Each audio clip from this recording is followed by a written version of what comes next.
6월은 호국의 달입니다. 그래서 6월 6일은 현충일입니다. 우리나라가 오늘날 있기까지는 수많은 사람들이 희생이 있었습니다. 일제 시하에 독립운동을 비롯해서 해방되고 나서 또 6.25가 있습니다. 수많은 사람들이 희생하고 다치고 그들이 있었기에 오늘 이 나라가 이렇게 평안스럽게 건재하게 이렇게 존재한다는 것을 우리는 생각할 때 그들의 노고를 우리는 생각하지 아니할 수 없는 것입니다. 그런데 오늘날 현실을 보면 이념에 사로잡혀서 과거에 희생하신 분들이 왜곡되고 또 그것을 잊는 경우가 많습니다. 정말 안타까운 일이 아닐 수가 없는 것입니다. 또 우리나라가 이렇게 지난 과거를 위기 때마다 고비고비마다 그 역사적인 사실을 우리는 조명해 보면 과연 하나님이 은혜가 아니구나 이 나라가 이렇게 존재한다는 것은 정말 상상도 하지 못할 일인 것입니다. 오늘 우리는 현실에 너무 급박하고 개인주의 생활을 하다 보니까 내 앞에 문제만 우리는 늘 관심이 있고 거기에만 집착하기 쉽습니다. 나라 일은 뭐 어떻게 잘 되겠지 이렇게 생각하면서 오히려 관심을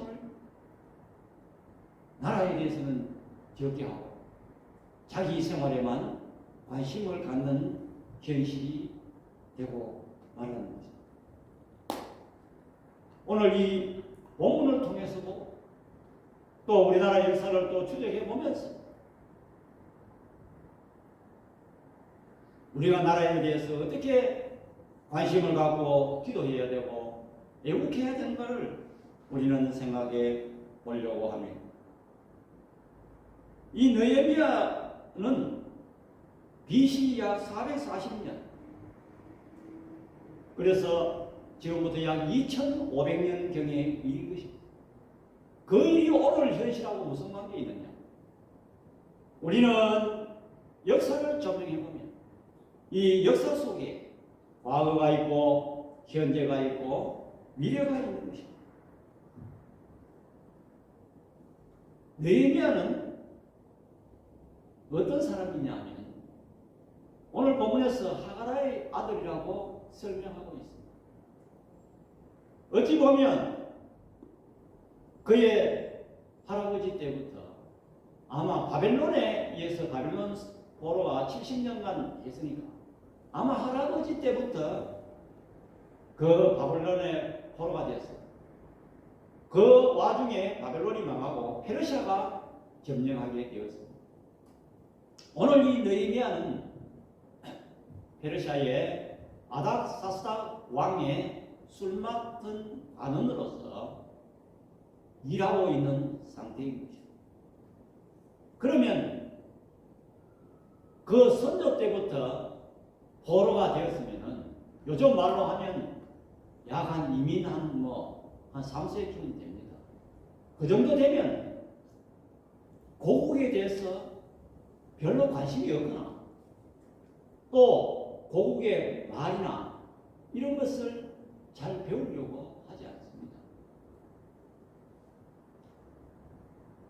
그런데 오늘 느헤미야는 나라를 사랑하고 믿음을 지키면서 결과적으로 예루살렘 성벽을 재건하는 데 앞장선 그런 인물입니다. 하나님은 오늘 이 느헤미야와 같이 어떤 삶을 쓰시는가 살펴보려고 합니다. 첫 번째로 느헤미야는 믿음의 사람이었습니다. 오늘 여기 성경에 1절에 하가라의 아들이라고 표현하고 있지만 그의 신앙 상태를 살펴볼 때는 아마 그 명문가의 또 믿음이 좋은 가정에서 신앙 교육을 받았던 것 같습니다. 그래서 그의 아버지, 할아버지 때부터 그 고국에 대한 얘기를 늘 전해 듣고 이야기를 들어왔던 것 같습니다. 그렇기 때문에 그의 마음속에는 항상 그 이스라엘에 대해서 가슴 아파하고 동경하는 그런 사람인 것입니다. 두 번째로 이 느헤미야는 어떤 사람이었냐 하면 1절에 내가 수상궁에 있는데 또 11절에 보니까 그때에 내가 왕의 술관원이 되었느니라 말하고 있는 것입니다. 여기에 왕의 술 시중을 드는 사람은 어떤 사람이냐면 요즘 말하면 뭐 한 비서실장쯤 되는 것 같아요. 대통령의 비서실장. 그러면 신임이 없는 사람은 왕의 시중을 못 듭니다. 또 어찌 보면 타국 출신 외국인에 보면 외국인을 그렇게 왕하고 같이 술 시중을 두고 얘기하고 또 때로는 정치적인 그런 얘기도 할 수가 있습니다. 왜냐하면 가까이 있으니까. 또 국정을 논하고 자문을 구하고 그렇게 할 수 있는 사람을 왕이 기용하는 것입니다. 그렇다면 이 느헤미야는 아주 탁월한 사람이고 실력이 있는 사람이었습니다. 그렇기 때문에 그런 자리에 올랐는 것입니다. 만약에 실력이 없고 탁월하지 않으면 더군다나 외국인이 그런 자리에 올라갈 수가 없는 것입니다. 하나님이 쓰시는 사람은 이처럼 실력을 키워야 되는 것입니다. 사람이 할 수 있는 실력을 우리는 키워야만이 주의 일을 할 수가 있는 것입니다. 여기서 실력이라는 말은 지식도 될 수 있고 건강도 될 수 있고 때로는 오늘날 경제적으로 실력이 있어야 합니다. 그래야만이 하나님이 쓰시고 주의 일을 할 수가 있는 것입니다. 왜 사도 바울을 하나님이 쓰셨습니까? 그는 신앙적으로 바리새인이요 히브리인 중에 히브리인이요 가말리엘 문화생이 있습니다. 요즘 말하면 서울대학교 출신이라 이거예요. 그래서 사실 사도 바울이 그런 것에 대해서 예수님 만나고 배설물 같이 여겼다고 그랬습니다. 그 지식을 다 버린 것이 아닌 것입니다. 그렇기 때문에 하나님이 쓰신 것이 뭐냐면 사도 바울이 신약 성경을 13번이나 썼다는 거예요. 실질적으로 바울이 쓴 서신을 보면은 그 내용이 어마어마한 문체입니다. 그 얘기 주제가 뚜렷합니다. 그 문구마다 무궁무진한 뜻이 숨어있고 그 성경을 읽을 때마다 저는 가슴이 설레이는 것입니다. 하나님이 그런 평소의 지식을 가졌기 때문에 하나님이 쓰신 것입니다. 그래서 특별히 우리 믿는 사람은 자기가 맡은 분야에서 최선을 다하는 실력을 갖춘 사람이라야 하나님이 쓰실 수 있다는 것입니다. 세 번째로 이 느헤미야는 애국심과 비전의 사람이었습니다. 요즘 말하면 애국심을 왜곡할 수도 있습니다. 애국심한다 합치고 자기의 어떤 개인의 사익을 노리는 그런 사람도 있을 수 있지만 이 느헤미야는 그렇지 아니했습니다. 여기 말하는 수상궁은 예루살렘에서 약 1200km 떨어진 곳에 멀리 있지만은 그는 늘 고국에 관한 소식을 들었고 남아있는 예루살렘에 남아있는 자들도 환난과 능력을 당하고 성령과 성문은 불타고 성벽은 무너져 처참해진 모습에 그는 늘 가슴 아파했습니다. 그래서 오늘 4절에 보니까 수일 동안 슬퍼했다고 했습니다. 사람이 슬퍼하는 것도 잠깐 우리가 눈물을 흘릴 수 있고 어떤 순간적으로 그렇게 할 수 있지만 수일 동안 이렇게 슬퍼한다는 것은 정말 그가 얼마나 예우심에 붙었는가를 우리는 잘 알 수가 있는 것입니다. 느헤미야 2장 4절 다 같이요. 시작. 내 형제들 가운데 하나인 하나님과 두어 사람과 함께 2절 옆에 있습니다.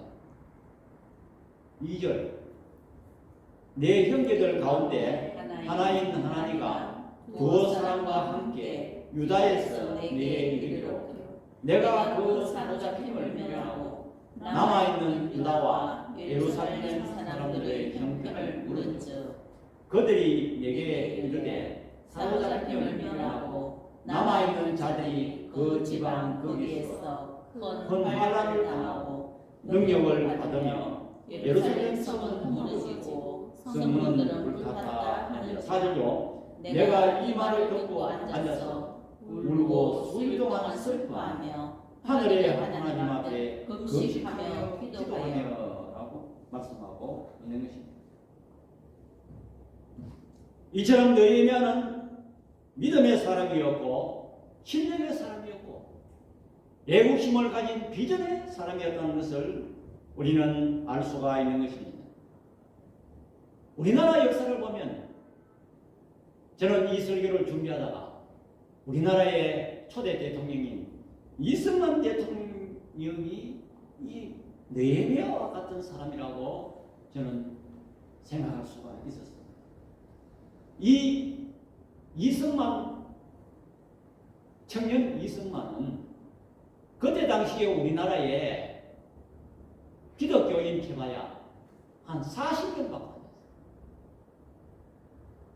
됐어요. 40명 밖에 안 됐는데 그 40명도 전부 천대받는 백정들이나 아주 천한 사람들 이런 사람들이 예수를 믿게 되었습니다. 우리나라에서 그때 당시에 선교사들이 복음 전할 때 초창기에 40명밖에 안 됐어요.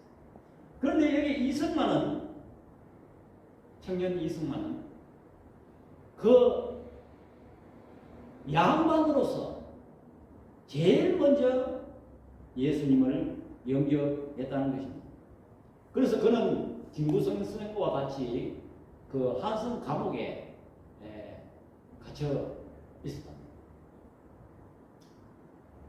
그 외에는 정치범으로 특별히 사형수로 갇혀 있었는데 선교사들이 거기에 성경을 넣어줬어요.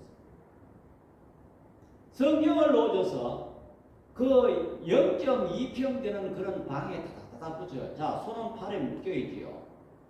사람은 다다다다 붙여요. 성경책을 놓을 자리가 없어요. 그래서 앞에 죄수의 등에 놓고 성경을 읽었어요. 그래 손이 묶여있으니까 입으로 그 성경을 좀 넘겨서 그렇게 읽었어요. 그래서 그가 그 성경을 읽다 보니까 예수님이 십자가 고난을 당하신 것을 읽고 내가 고난받는 것을 이해하게 되었다는 것입니다. 그때 예수님을 받아들이고 영접했다는 것입니다. 그가 밖에 있을 때에 감옥에 있지 않을 때에 배제학당에서 공부를 했는데 선교사들이 그때 당시에 영어를 가르쳤어요. 영어를 가르치니까 이 이승만이 6개월 만에 영어를 통과. 머리가 얼마나 좋아. 그래서 이 선교사 그 선교사들과 6개월 한 후에 대화도 하고 영어를 완전히 통달해요. 그래서 이제 선교사들이 이승만이 감옥에서 예수를 믿게 된다 이런 소식을 듣고 또 이승만이 감옥에서 41명을 전도해요. 심해졌어요. 그런데 이 선교사들이 가만히 생각하니까 그때 배제학 당에서 영어를 잘하는 그 기억에 이승만을 감옥에 갇혀 있는 것을 좀 구출해서 지도자로 삼아야 되겠다. 이런 생각을. 근데 그때 당시에 고종황제가 그 명성황후가 처참하게 살해된 일본군에 의해서 살해되고 난 후에 신변 위협을 받게 됐어요. 그래서 선교사들이 권총을 차고 이 고종황제를 늘 지켜줬어요. 그래서 고종황제가 고맙게 생각하니까 하루는 이 선교사가 고종황제에게 건의를 했어요. 아니, 내가 이렇게 우리가 황제를 이렇게 도와줬으니까 우리의 소원이 있는데 좀 들어주세요. 그건 뭐냐? 그래서 사실 이승만이라는 청년을 좀 풀어주시오. 그래서 그 고종황제가 의견을 안 들어줄 수 없어가지고 이 사형받은 이승만을 무기징역으로 감형해요. 그리고 또 그 위에 있다가 10년으로 감형해요. 감형해주니까 이제 손발이 풀리게 됐어요. 그래서 선교사들이 그 안에 정치적인 서적, 경제적인 서적, 영어로 된 걸 전부 다 이승만에게 넣어줬어요. 그래서 이승만이 영어를 통달했으니까 그것을 그 감옥 안에서 막 공부를 하기. 공부를 해서 나중에 그 감옥 안에서 이승만이 가르치는 학교를 해요. 그래서 가수들도 거기 와서 공부를 하고 이렇게 했습니다. 그런데 그때 당시에 1904년에 러일 전쟁이 발생했습니다. 그래서 이 러시아와 일본이 전쟁을 했는데 이긴 나라가 한국을 차지한다. 이렇게 약조를 했습니다. 그래서 러일 전쟁에서 일본이 이겼어요. 그러니까 황실에서 아니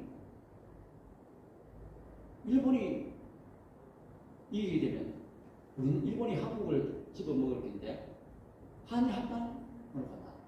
그러면 선교사들에게 물으니까 아니 일본보다 러시아보다 더 센 나라가 어디 있느냐? 미국.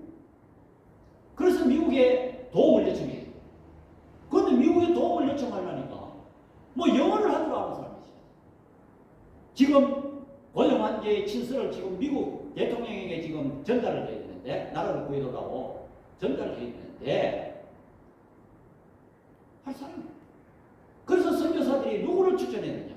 이승만을 추천. 이승만을 영어를 할 줄 아니까 이승만을 고종 앞에 불러갔어. 고종이 그때 완전히 사면을 하고 이승만을 미국 특사로 보내요. 특사로 보내서 친서를 전달을 하고 외교가 하기도 전에 일본이 벌써 한국을 다 지배해. 그래서 이승만이 고국에 돌아가려니까 나라가 뺏긴 상태에서 고국에 돌아갈 수가 없었어. 그래서 이승만이 미국에서 공부를 했는데 학사를 홈스키 대학에서 학사를 하고 하버드 대학에서 석사를 하고 프린스 대학에서 박사학위를 했습니다.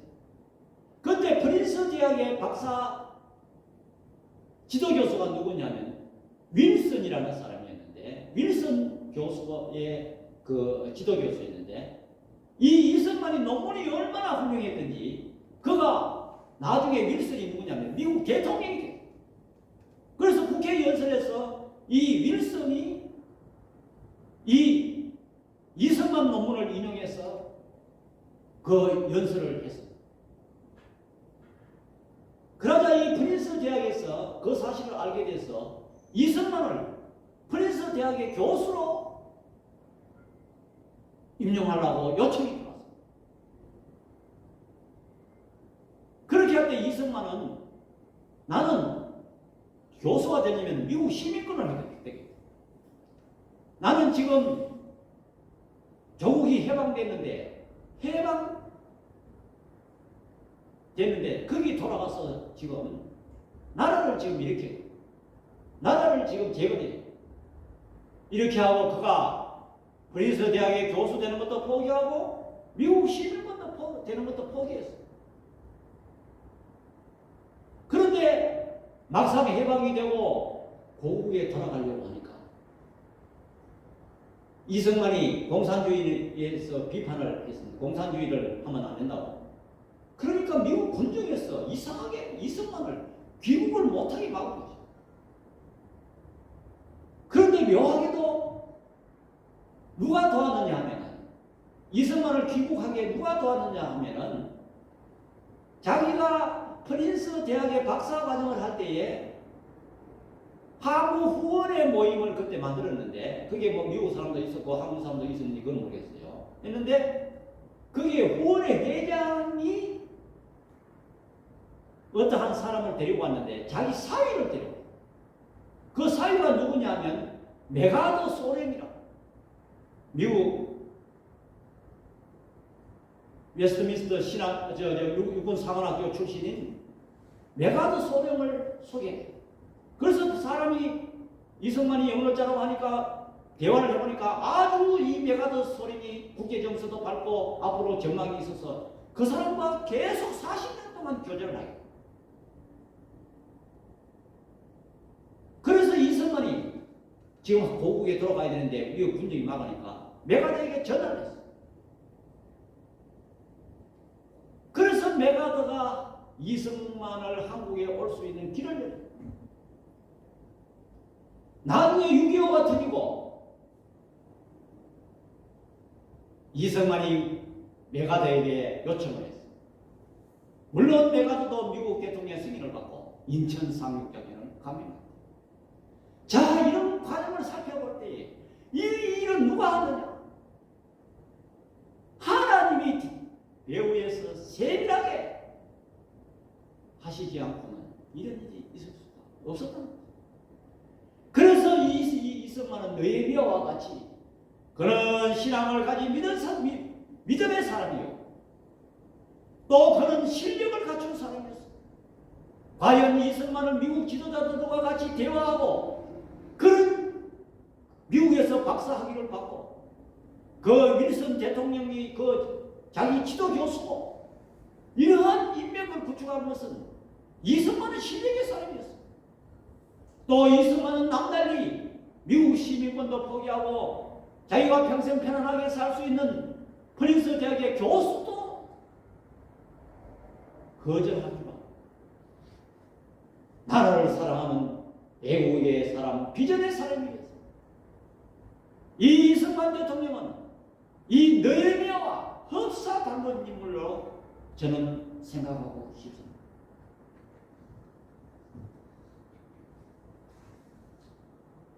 우리는 이러한 사실을 볼 때 이것은 하나님의 섭리가 아니구나.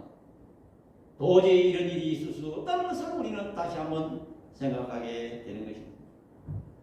네 번째, 이 느헤미야는 비전이 애국심에 대한 그 비전이 기도의 사람으로 나왔습니다. 왜냐하면 사람이 이런 비전은 자기가 꿈꾸고 있는 저와 여러분도 마음속에 어떤 다 비전이 있고 꿈이 있을 것입니다. 그 꿈은 사람으로서는 할 수가 없습니다. 지금 어찌 보면 느헤미야는 외국의 왕의 수하에 있다 하지만은 말 한마디 잘못해보면은 자기는 운명이 달라질 수 있는 밖에 없는 그런 위치에 있는 사람입니다. 그런 연약한 사람인데도 불구하고 그의 비전이 있기 때문에 기도할 수밖에 없다는 것입니다. 우리 교회도 오늘 이렇게까지 온 것은 정말 이건 하나님이어서 사람으로서는 할 수 없다는 것을 저도 실감하게 됩니다.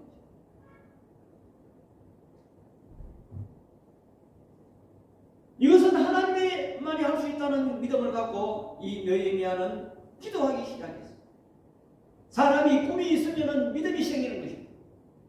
히브리서 11장 1절에 믿음은 바라는 것들의 실상이요 보이지 않는 것들의 증거이라고 말씀하고 있는 것입니다.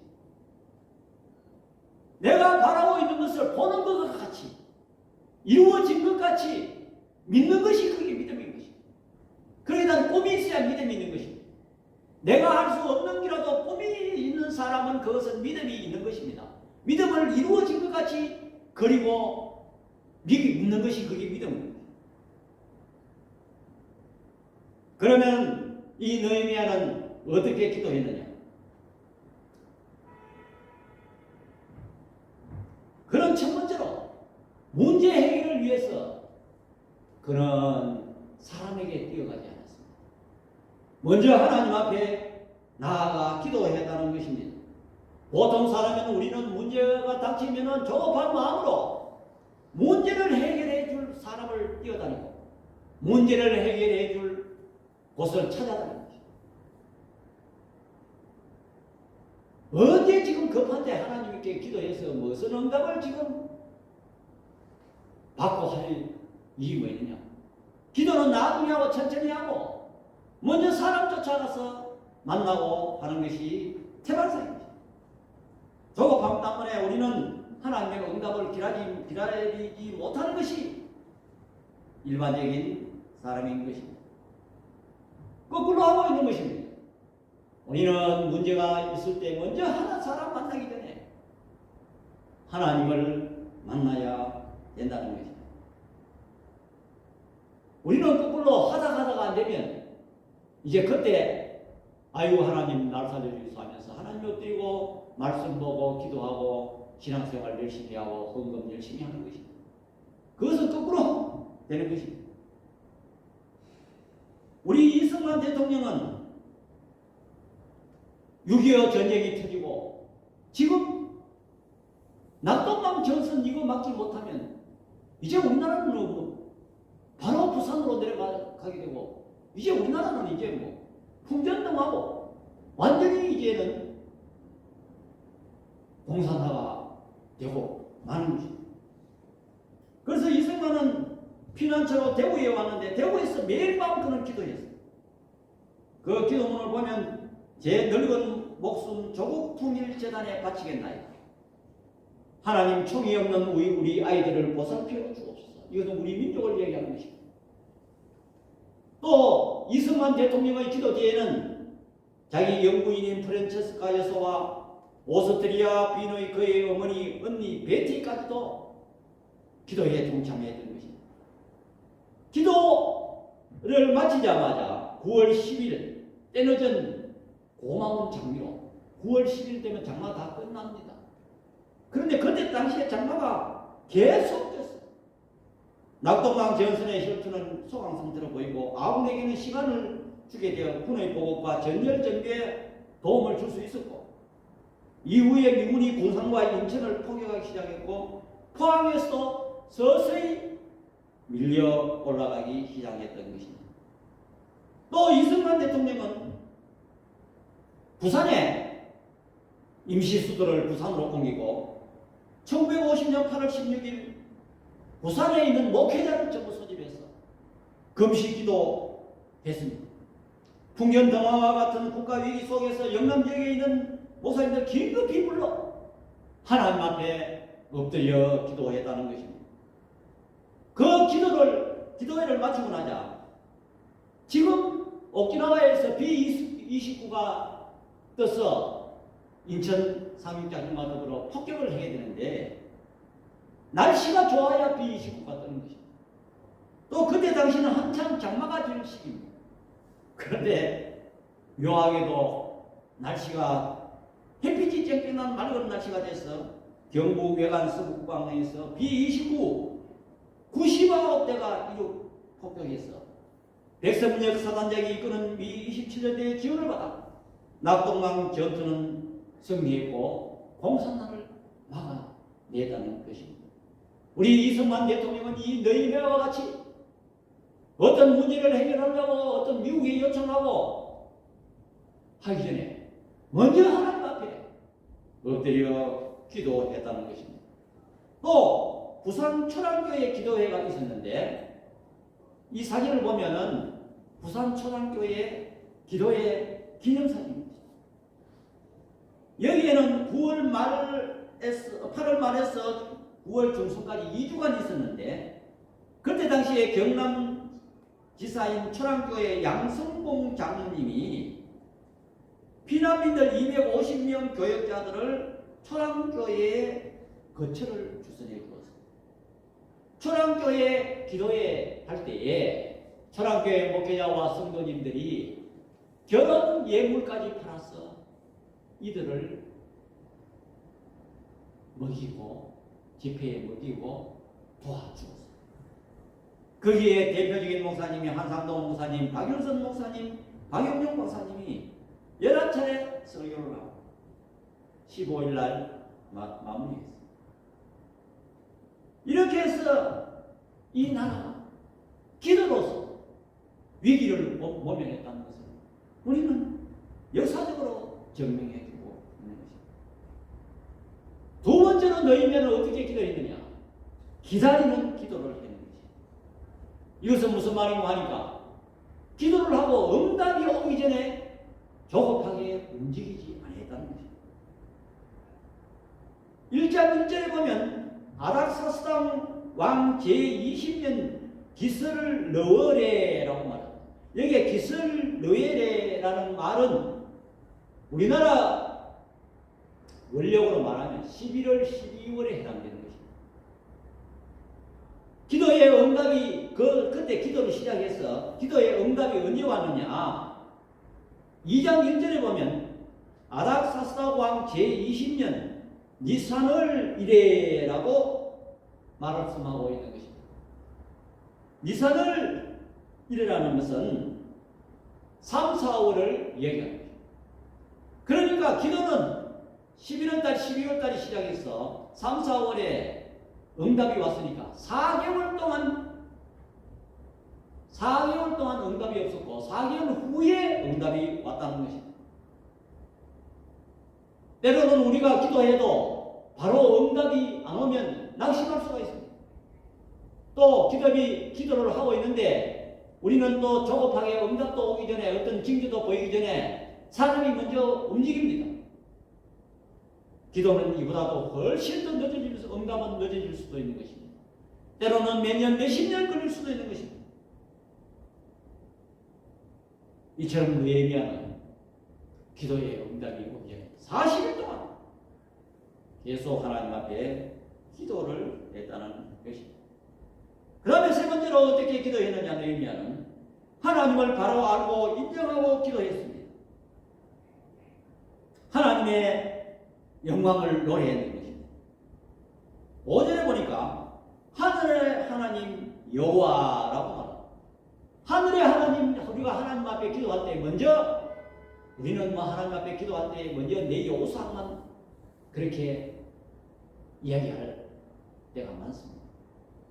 그러나 먼저 어떤 하나님이라는 것을 하나님의 영광을 노래해야 되는 것입니다. 특히 이 공중기도는 다른 것입니다. 내 서두에 하나님의 영광을 노래해야 되는 것입니다.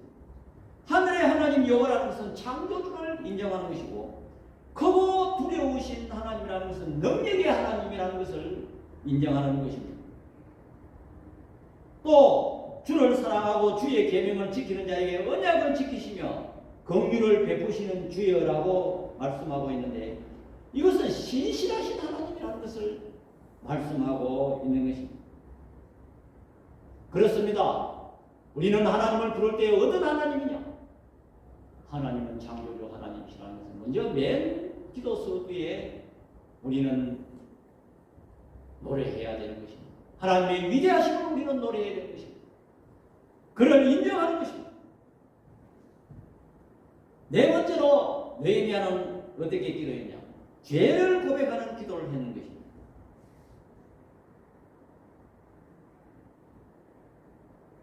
자, 여기 앞에 6절, 7절요. 다 같이 시작. 이제 종이 주의 종들이 이스라엘 자손을 위하여 주야로 기도하오며 우리 이스라엘 자손이 주께 범죄한 죄를 자복하오니 주는 귀를 기울이시며 눈을 여시사 종의 기도를 들으시옵소서. 나와 내 아버지 집이 범죄하여 주를 크게 악을 행하여 주께서 주의 종 모세에게 명령하신 계명과 윤례와 규례를 지키지 아니하였나이다. 아멘. 우리는 기도할 때 빠지면 안 되는 것이 있어요. 그것은 바로 회개의 기도입니다. 오늘 여기 나와 내 아버지의 집이 범죄했다. 조상들의 죄까지도 이 느헤미야는 철저히 고백했다는 것입니다.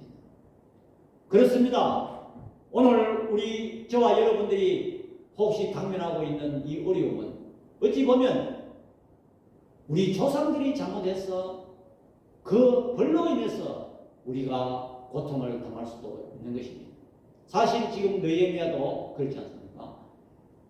그렇기 때문에 우리는 기도할 때에 첫째 가문의 죄를 철저하게 우리는 드러내놓고 회개를 해야 됩니다. 왜 회개를 해야 되느냐?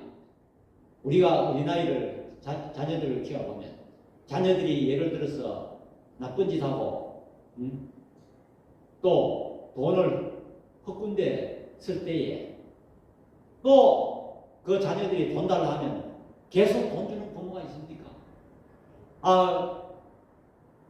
학교에 진짜 뭐 필요한 물건을 꼭 필요해서 살라고 요청한다 하더라도 의심을 하게 되는 거죠.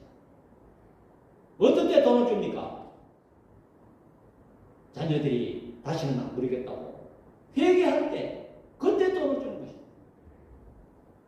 마치 강자가 아버지 집에 들어가는 조건은 하나님과 아버지께 철저히 회개하고 아버지 집에 돌아간다. 그렇게 할 때 아버지 집에 풍요를 누릴 수가 있습니다. 고난의 원인을 먼저 찾고 이 느헤미야는 하나님 앞에 회개를 했다는 것입니다. 다섯 번째로 하나님의 언약의 말씀을 붙들고 기도했던 것입니다. 우리 8절 시작. 옛적에 주께서 주의 종 모세에게 명령하여 이르시되 만일 너희가 범죄하면 내가 너희를 여러 나라 가운데 흩을 것이요 만일 내게로 돌아와 내 계명을 지켜 행하면 너희 쫓긴 자가 하늘 끝에 있으리라. 내가 거기서부터 그들을 모아 내 이름을 두려고 택한 곳에 돌아오게 하리라 하신 말씀을 이제 정하기에 기억하옵소서. 아멘. 이거 보세요. 하나님 그랬잖아요. 하나님 말씀하셨잖아요. 우리는 기도할 때 하나님의 언약의 말씀을, 성경 말씀을 인용해서 기도하는 것이 굉장히 효과적입니다. 특별히 조영희 목사님도 이런 부분에 대해서 굉장히 강조하셨어요. 하나님 내게로 오면 복 주신다고 말씀하셨잖아요.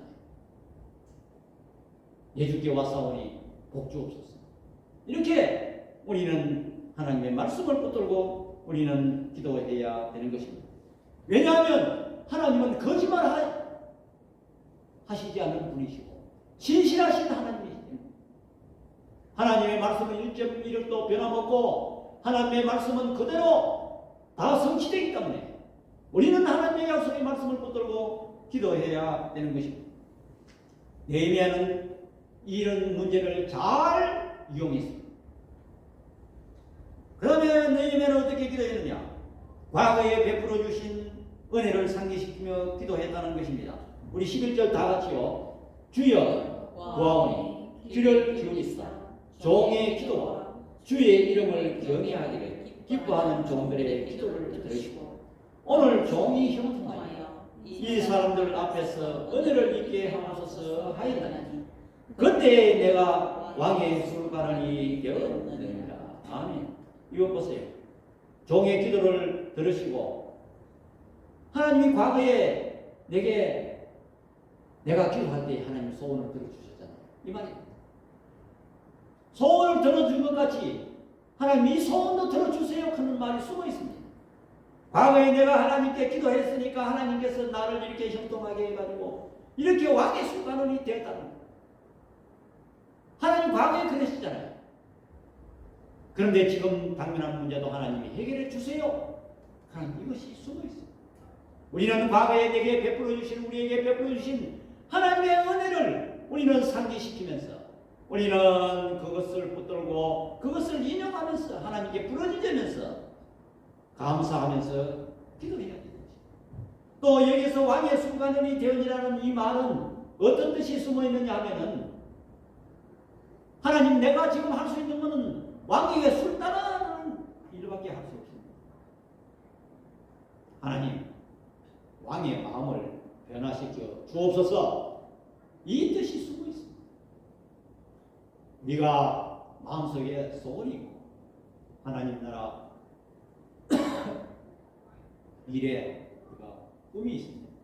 우리는 하나님 앞에 기도하고, 내가 처해 있는 이 처지가 아무리 할 수 없고 연약하고 그런 위치에 있다 할지라도 우리는 하나님 앞에 내가 처한 그것을 하나님 앞에 내어놓으면은 하나님이 크게 역사할 줄 여러분들 믿으시기 바랍니다. 아멘. 예수님께서 오병이어를 베푸실 때에 안드레가 그 어린아이에게 물고기 2마리와 보리떡 5개, 지금 5,000명 먹여야 되는데 예수님, 이것과 뭐 어떻게 하겠습니까? 많은 이것밖에 없습니다. 그것을 내어놓고 바칠 때 예수님이 기적을 베풀어 주셨어요. 5,000명을 먹이고도 12 광주리가 남았다는 것입니다. 오늘 우리 교회도 마찬가지입니다. 오늘 우리는 이렇게 시작하고 우리의 꿈이 있고 우리의 비전이 있고 우리는 믿음을 갖고 우리는 기도하고, 하나님, 우리가 할 수 있는 것은 이것뿐입니다. 우리는 하나님 앞에 예언할 때 우리 교회도 하나님이 이끌어 가시고 큰 역사가 일어날 줄 여러분들 믿으시기 바랍니다. 아멘. 우리는 오늘 이 말씀을 보면서 느헤미야와 이스만 대통령이 한 것처럼 믿음이 있고 실력이 있고 애국심의 그 비전이 있고 기도의 자리에 나아가서 하나님께 간구할 때 이 나라의 큰 역사를 이루었다는 것을 우리는 깊이 깨닫습니다. 우리의 남은 생에도 이 느헤미야와 이스만 대통령처럼 믿음을 가지고 실력을 가지고 우리는 남다른 비전을 가지고 하나님 앞에 나아가서 기사와 이적을 경험하는 저의 여러분들 다 되시기를 축원드립니다. 아멘. 기도하겠습니다. 사랑의 아버지 하나님, 은혜와 사랑을 이 시간 감사합니다. 오늘 이 본문을 보면서 이 호구의 달을 맞이했습니다. 또 우리나라 역사를 조명해 보면서 우리는 믿음을 가지고 우리가 처한 현실에서 실력을 가지고 또 우리는 애국심과 비전을 가지고 기도의 자리로 나아갈 때 하나님께서 섭리하고 역사하셨다는 것을 우리는 알 수가 있습니다. 우리도 이와 같이 믿음을 가지고 실력을 키우면서 또 비전을 가지고 나아갈 때 우리 하나님께서 역사하신다는 것을 믿고 나아갈 수 있는 우리들 되게 하여 주옵소서. 예수님의 이름으로 기도드립니다. 아멘. 찬송가 581장 하시겠습니다.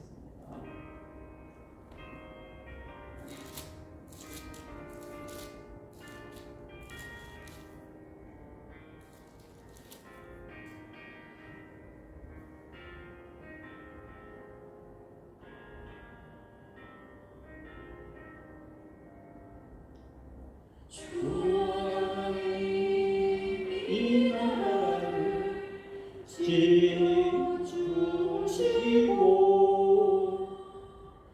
이 땅 위에 주의 나라 세워주소서.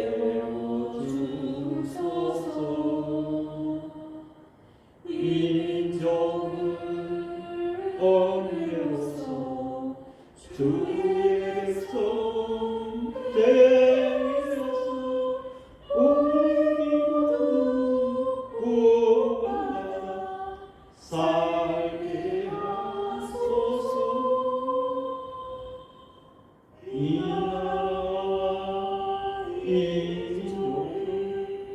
주의 도시니 주 하나님 그 뜻대로 인도하소서. 아름다운 이 강산에 이름으로 사는 우리 사랑하며 사는 민족 되어소서.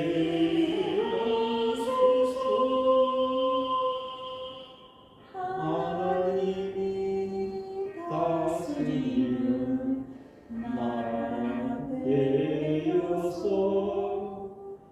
하늘에는 영광이요 땅에는 평화, 진리와 찬정이가 강물같이 흘러넘쳐 복된 나라 주의 나라 되게 하소서. 우리의 소식입니다. 우리 교회를 위해서 계속 기도해 주시고 6월은 보고의 달입니다. 나라를 위해서 희생하신 분들을 드리고 또 우리도 애국심을 갖는 우리들이 되어야 할 것입니다. 우리 자성가 23장 1절 부르고 죽도록 예배를 마치겠습니다.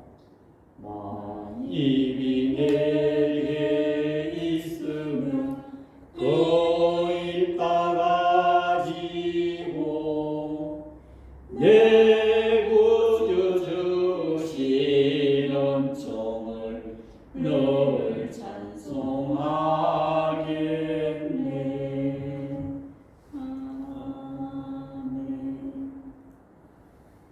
지금은 우리 주 예수 그리스도의 은혜와 우리 아버지 하나님의 만극하신 사랑과 성령 하나님의 감화교통 위로하시는 은사가 믿음을 가지고 실력을 키우면서 애국심과 비전을 가지고 기도의 자리로 나아가기를 소원하는 주의 백성들 머리 위에와 우리 눈뜨는 교회 위에 지금부터 영원토록 함께 있을지어다. 아멘.